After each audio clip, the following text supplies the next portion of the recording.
Despite the fact that the rebel alliance engaged in a civil war against the Syrian government includes elements identified as terrorist groups by the State Department, a CIA-led multi-nation effort is underway to provide the insurgents with arms and other battlefield necessities.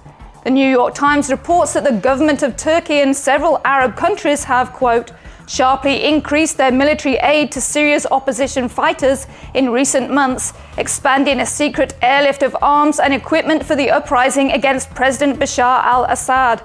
Air traffic records disclose that more than 160 CIA-organized cargo flights have taken place involving aircraft from Jordan, Saudi Arabia, and Qatar. The planes have landed in airports in Turkey and Jordan, where they unloaded the arms for delivery into Syria. In January, the Combating Terrorism Center at West Point published a report describing America's so-called far right as a domestic terrorist threat that may someday be dealt with by the U.S. military.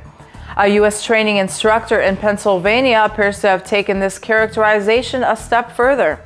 In training materials used for an equal opportunity lecture to an Army Reserve unit, the trainer listed evangelical Christians and traditional Catholics among examples of religious extremism. U.S. Army spokesman George Wright told Fox News that the training lecture is an isolated incident not condoned by the Department of the Army. The Bureau of Alcohol, Tobacco and Firearms is seeking to create a database that would enable the agency to conduct what it describes as rapid searches on various entities, such as names, telephone numbers, utility data, and reverse phone lookups, as part of investigations and background research on people, assets, and businesses. A notice posted by the agency on the website fedbizops.gov, which solicits bids from government contractors, describes the envisioned system as, quote, a massive online data repository system that contains a wide variety of data sources, both historically and current, that can be utilized in support of investigations and backgrounds. CNS News points out that the system would provide exact matches from partial data, such as incomplete social security numbers, addresses, or VIN numbers, and would be able to find connection points between relatives, business associates, or other acquaintances.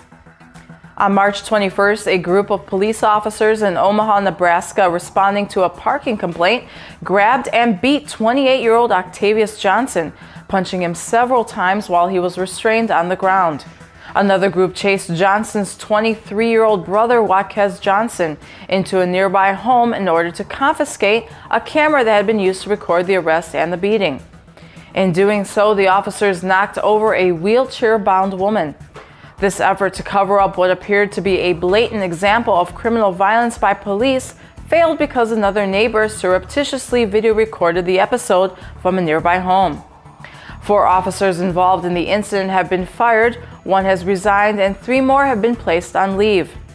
As he announced this development on April 5th, Omaha Police Chief Todd Schmaderer declined to name the officers and pointed out that the terminations and suspensions are subject to administrative review.